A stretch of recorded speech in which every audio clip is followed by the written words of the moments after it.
Assalamualaikum warahmatullahi wabarakatuh. Selamat pagi anak-anak.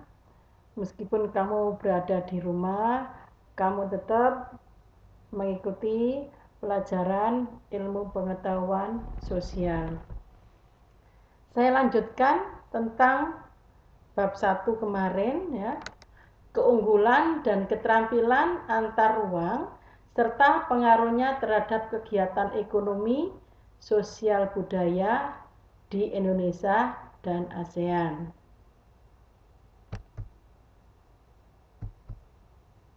Kegiatan perdagangan antar daerah atau antar pulau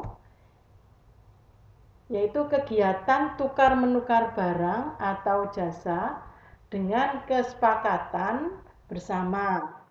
Kegiatan tersebut seiring berkembangnya zaman sudah bisa dilakukan secara nasional.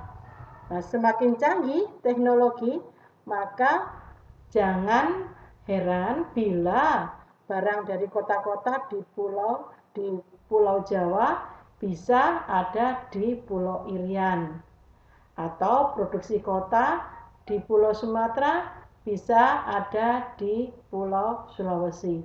Begitu pula sebaliknya. Tujuannya satu, memperoleh keuntungan. Keuntungan bisa diperoleh dari selisih harga beli dengan harga jual, dengan harapan melakukan perdagangan keluar daerah. Keuntungan akan semakin banyak. Bisa juga keuntungan yang banyak juga tergantung pada manfaatnya. Dua, memperluas jangkauan pasar.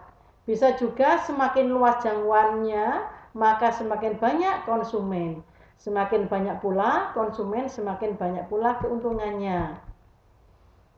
Faktor pendorong perdagangan antar daerah. Satu, faktor pendorong perdagangan antar daerah yaitu perbedaan faktor produksi yang dimiliki, terutama faktor produksi alam. Dua, faktor kedua pendorong perdagangan antar daerah yaitu antar pulau perdagangan tingkat harga.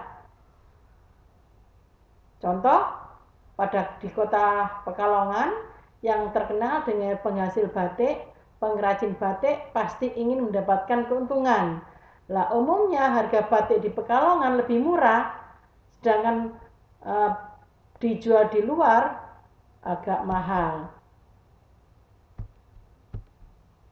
Perdagangan antar negara. Perdagangan antar negara merupakan aktivitas transaksi masyarakat suatu negara dengan masyarakat dengan negara lain. Contoh, kegiatan perdagangan antar negara.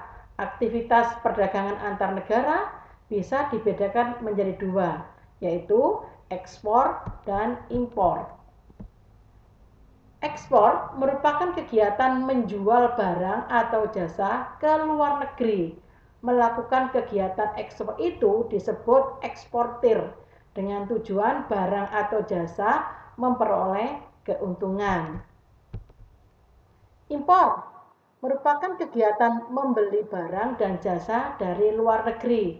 Nah, pelaku kegiatan impor disebut importir. Prosesnya barang yang diimpor membayar barang yang dibelinya dari luar negeri menggunakan mata uang asing.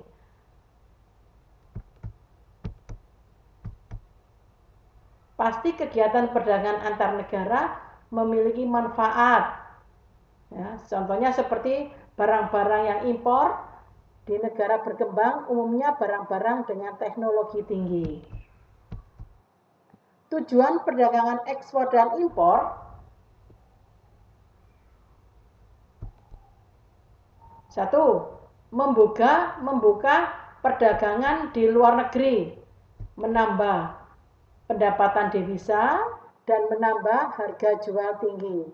Sedangkan tujuan dari impor, kebutuhan masyarakat dapat terpenuhi, kebutuhan barang produksi dapat diperoleh dari luar negeri, dan kebutuhan barang diperoleh dapat terjangkau oleh masyarakat. Sedangkan manfaat ekspor mendapat devisa, ya, uang yang ada di negara masuk. 2. Memperluas perdagangan bagi produksi dalam negeri, menambah lapangan kerja. 4. Meningkatkan kerjasama antar negara. Ya. Beberapa manfaat dari impor: memperoleh bahan baku, ya, memperoleh teknologi modern, menambah pendapatan devisa. Ya, dampak negatifnya ekspor, terdapat perbedaan beberapa dampak negatif, ya, yang dihasilkan dari ekspor. 1. Produsen kurang efektif dengan kegiatan dalam kegiatan produksi. 2. Pertumbuhan ekonomi negara terjangkau. Dampak negatifnya impor, ya, meningkatnya angka pengangguran, menghasilkan persaingan industri di dalam negeri.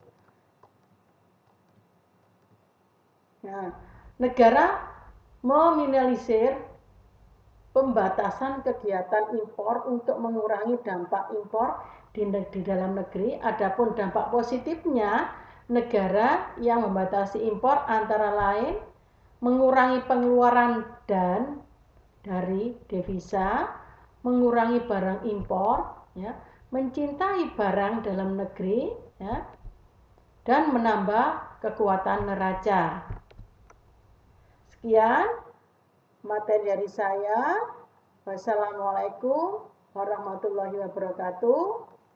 Tetap semangat, jaga kesehatan, dan jangan lupa selalu bahagia.